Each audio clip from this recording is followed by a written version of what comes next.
Son of God, say my mind, and you don't die. They does constant battle with the Holy Spirit on the fundamental question of what your function is. So does it do constant battle with the Holy Spirit about what your happiness is.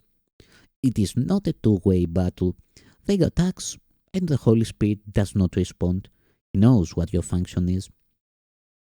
He knows that it is your happiness. Today, we will try to go past this wholly meaningless battle and arrive at the truth about your function. We will not engage in senseless arguments about what it is.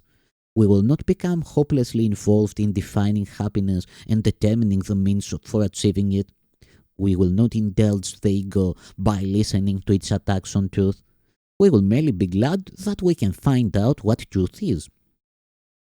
Our longer practice period today has as its purpose your acceptance of the fact that not only is there a very real connection between the function God gave you and your happiness, but that they are actually identical.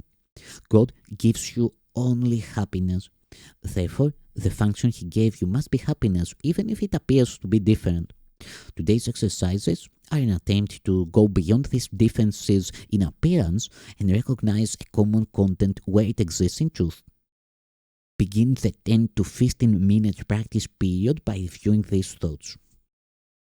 God gives me only happiness. He has given my function to me. Therefore, my function must be happiness. Try to see the logic in this sequence. Even if you do not yet accept the conclusion, it is only if the first two thoughts are wrong that the conclusion could be false. Let us then think about the premises for a while as we are practicing. The first premise is that God gives you only happiness. This could be false, of course, but in order to be false, it is necessary to define God as something He is not. Love cannot give evil, and what is not happiness is evil. God cannot give what He does not have, and He cannot have what He is not. Unless God gives you only happiness, He must be evil, and it is this definition of Him you are believing if you do not accept the first premise. The second premise is that God has given you your function. We have seen that there are only two parts of your mind. One is ruled by the ego, and it is made up of illusions. The other is the home of the Holy Spirit where the truth abides.